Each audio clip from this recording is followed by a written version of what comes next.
let me just ask the both of you on that point. What's the message, if there is in fact an invasion of Ukraine, that we are sending, or the world or Russia is sending to Iran, Syria, and the rest of the Middle East? Let's start with you. Look, I think it depends crucially on whether the Ukrainians are prepared to fight, and if they're prepared to fight, whether they're getting the support they need to do that. I mean, I agree with the people who say the U.S. can't fight everybody's wars, but it is possible that Ukraine could do for Putin what Finland did 70 years ago for Joseph Stalin, and demonstrate that people who are prepared to fight for their independence are not people you should tangle with. But it's not going to happen without some, I think, encouragement and support from the U.S. And my understanding is we're doing the opposite. We're telling them, don't be provocative, don't raise issues, don't advertise the fact that you've captured Russian special forces messing around in your country.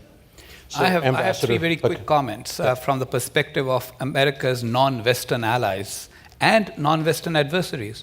Basically, America was feared or America was admired. It's neither right now. And a recent Pew poll showed that most Americans do not want foreign entanglements. That's one thing. But they still want to make money internationally, which is perfectly legitimate. What I want to ask is, how do they make money internationally when others don't want them to be able to do it on their soil and in their territories?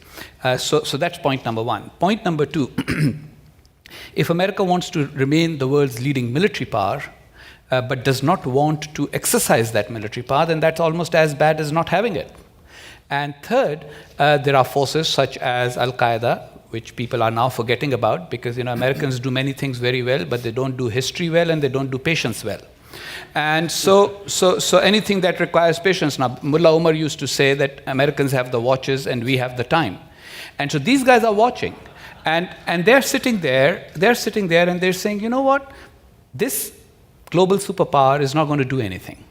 And so I see a correlation between the new Al-Qaeda video that came out of Yemen and the whole Ukraine situation, because they were lying low. Familiarize us with that video. So the number two in Al-Qaeda came out with this video with about 100 Al-Qaeda people parading like a regular army in Yemen.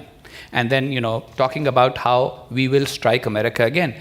Watching that video, as somebody who does this for a living, it reminded me of a video that Bin Laden has issued just before 9/11, and about which John F. Burns had written in the New York Times, and ironically, it was in the New York Times electronic edition, which I read in Pakistan, where I was at that time, and it was pulled out on the morning of 9/11 because the New York Times foreign editor thought it was too alarmist, except a few hours later that happened. So the Islamist extremist threat is not yet gone either.